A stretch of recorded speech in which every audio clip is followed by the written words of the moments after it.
Hi, welcome back to Coldstream Rod Shop. Just going to give you an update on the 73 MG Midget.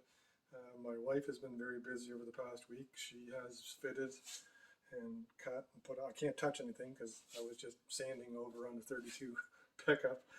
So I'll keep my hands behind my back. But she has fitted all the carpet, cut it around the wheel wells, around the back here, around the hump.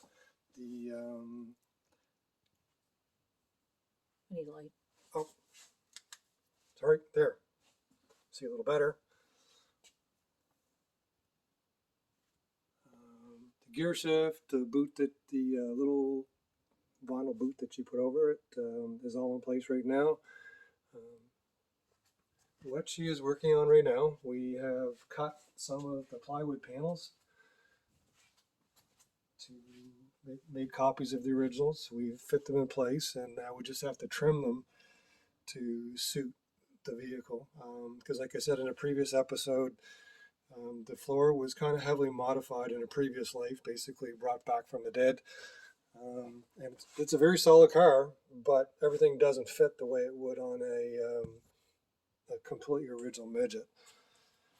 Another thing that we did, or she did, pardon me, she put new seals on the door, did a little bit of trim, and then on the trunk,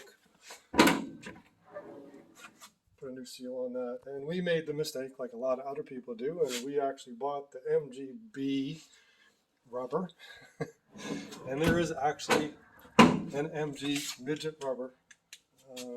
Some of you who are watching this may have done the same thing or knew it, but we had to go out and buy a Midget rubber for the trunk so it would fit properly. That's where we are right now. There's lots more to do to this. I'm hoping to get it on the road later this month. It's just a matter of cutting and fitting the panels, and then putting the seats in.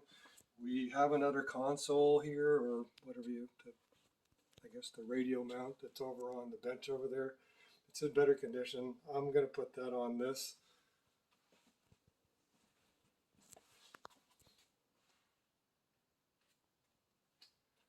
One other thing we have to do is we have to put a new seal underneath the windshield. So she has it. Not sure if we're going to do that next or not, but we're getting really close to getting it on the road. Hopefully we'll probably show a couple more videos of what we've done, and then hopefully a video of us driving down the road in the next few weeks. But that's the update on the 73 MG Midget. Hope you enjoyed. Any questions, please send comments. Please subscribe, and have a good night. Thank you. Take care.